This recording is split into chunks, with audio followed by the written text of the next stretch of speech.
Hai semuanya, gimana kabar kalian? Semoga selalu dalam keadaan baik. Jadi welcome back di segmen analisa kripto. Di video kali ini kita akan jawab pertanyaan dari Ratna Rahayu. Bahas Jasmi Bang. Kita akan coba untuk ulas ya. Jasmi hari ini diperdagangkan di kisaran Rp70. Udah turun sekitar 3,6% dalam 24 jam terakhir. Jasmi ada di peringkat 147 di CMC. Dan dia udah mendekati supply maksimumnya yaitu sekitar 50 miliar token. Sementara yang sekarang itu baru 95% aja. Nah, ini sebenarnya bagus koin-koin yang udah mendekati supply maksimum. Karena diharapkan ketika dia sudah mencapai supply maksimum, nggak ada alasan lagi buat koin itu inflasi.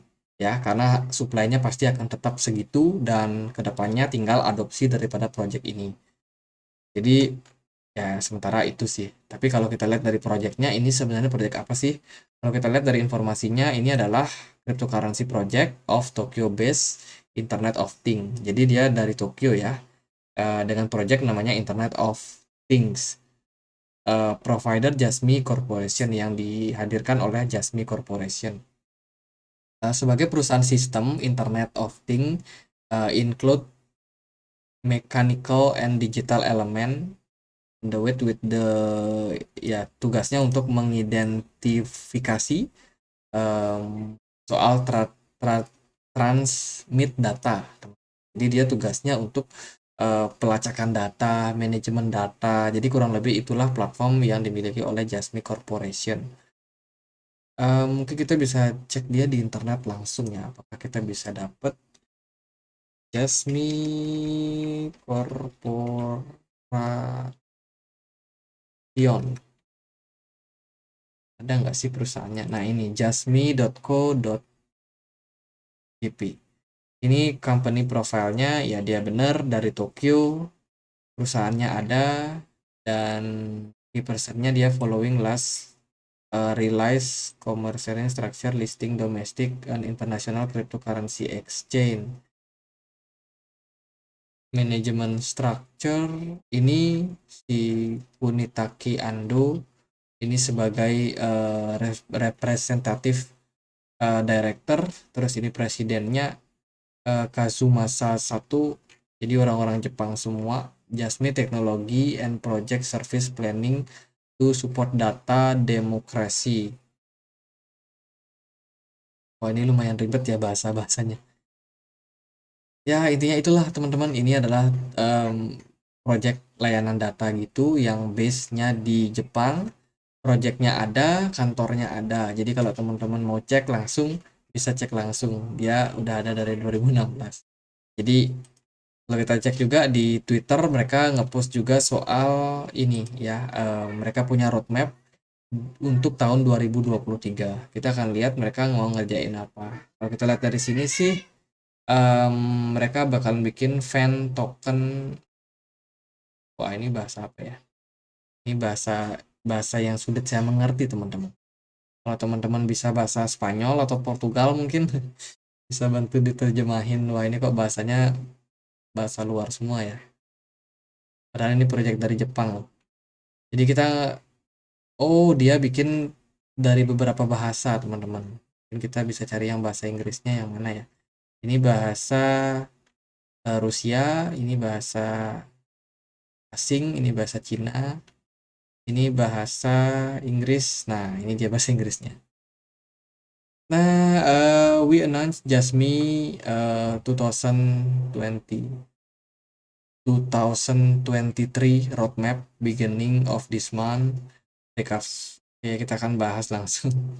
Jadi pertama mereka mau bikin fan token. Jadi token buat para fan, teman-teman para penggemar Jasmy. Mereka bikin update content and develop platform. Terus juga rilis English version integrate with Avita of function development AI engine. Wah, mereka masuk ke pasar AI nih. Terus mereka akan launch Jasmy Grant. Ini buat community. Terus di kuartal kedua mereka bakalan bikin lagi fan token. Mereka akan lanjut itu fan token appreciation day event, implement in app purchase function. Terus apa nih, develop AI engine, baru mereka bakal mengerjakan AI mereka. Ya masih ada project ke depannya, tapi sementara itu sih teman-teman.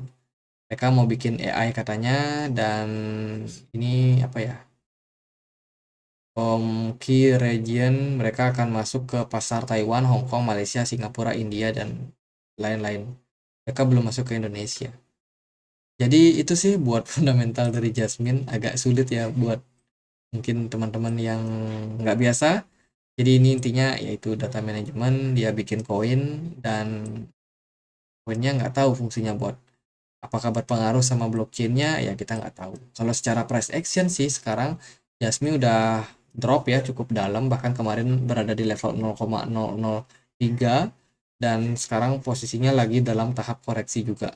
Memang beberapa hari market cenderung kurang bagus, tapi Jasmine ini masih belum dalam tren bullish teman-teman. Kalau kita lihat dari sebelum-sebelumnya, harga dari Jasmine ini udah drop all the time dari 2021 dia listing di Binance. Memang ketika itu banyak masalah ya di market, dan sampai hari ini pun harga Jasmine justru malah turun ke harga yang lebih rendah lagi. Jadi dengan kondisi seperti ini, teman-teman ada beberapa hal yang teman-teman harus pantau atau harus teman-teman perhatikan. Yang pertama adalah apakah harga Jasmine sekarang ini udah banjir di market ya, karena harganya terus drop. Terus holdernya untuk si Jasmine ini dia paling banyak ada di Binance. Jadi teman-teman mungkin ada yang hold di Binance, itu masuknya di kategori ini. Untuk bandar besarnya sih nggak terlalu kelihatan. Di sini dia ada satu address yang punya 5%, tapi itu mungkin nggak terlalu gimana ya. Jadi bisa dibilang untuk supply koinnya ini cukup desentral di beberapa wallet. Jadi ancaman dari dump tiba-tiba ya cenderung aman lah teman-teman. Cuman ancaman dari turun yang bertahap itu yang kelihatannya agak kelihatan sekarang. Pergerakan dari Jasmine sendiri cenderung agak turun, downtrend ya. Jadi hati-hati kalau teman-teman masih berada di koin ini. Kalau mau average mungkin menurut saya enggak deh. Teman-teman kalau mau average down atau mau beli lagi cicil lagi, mending ke teman-teman lirik koin-koin yang lain yang mungkin lebih menarik ya. Kalau dari saya sih agak kurang menarik melihat pergerakan harganya seperti sekarang ini. Tapi apakah ada kemungkinan kemungkinan naik lagi ke depannya? Mungkin akan ada, teman-teman. Momentumnya masih ada ketika ya Bitcoin dalam posisi yang cukup strong buat kembali menguat. Sekarang sih sementara Bitcoin udah mulai ada ancang-ancang naik. Sementara dari posisi BTC dominance-nya masih cukup tinggi dan sepertinya masih bakalan tinggi menguat lagi, mengingat dia udah bikin yang namanya ascending triangle di sini dan targetnya masih ada di atas. Jadi secara jangka pendek sepertinya altcoin masih bakalan tertekan, termasuk Jasmine ini juga. Jadi kalau teman-teman masih punya koinnya, ada peluang buat di staking, mending di staking dulu. Tapi kalau mau average, saya nggak saranin. Kayaknya ini berbahaya buat teman-teman average. Ya, sementara di staking dulu. Kalau lihat waktu, kalau mungkin ada momentum dia naik, teman-teman udah merasa cukup, ya harganya udah sedikit recover, mungkin teman-teman ada yang mau taking profit ya silahkan taking profit lah. Kalau buat di hold jangka panjang saya rasa nggak bakalan nyaman buat teman-teman melihat koin dengan pergerakan harga yang volatile seperti ini. Jadi buat sekarang dia udah berada di level support, mungkin dalam jangka waktu pendek dia bisa bertahan di level support ini, dan kemudian kalau ada recover buat uptrend lagi mungkin bisa dimanfaatkan tuh buat teman-teman. Saya kan nggak tahu teman-teman belinya di mana ya. Jadi kalau dia ada naik, teman-teman udah balik modal, kira-kira cuan dikit ya udah dah TP lah, jangan nunggu dia to the moon. Mungkin nggak bakalan recover lagi harganya sampai di harga yang tinggi kemarin di 2021. Mungkin paling nggak dia bisa naik sampai ke 0,02, itu udah menurut saya udah beruntung ya, bakalan susah sih buat ke sana. Tapi bukan berarti mustahil, teman-teman. Jadi sementara gitu aja buat Yasmi, semoga bisa bermanfaat. Sabar dulu. Dalam kondisi sekarang market juga masih cenderung masih volatile, masih belum jelas, masih belum belum kemana arahnya, masih belum pasti. Jadi teman-teman harus bisa manage risiko sementara ini. Itu aja buat Jasmi, semoga bisa bermanfaat. Akhir kata saya Andri, makasih.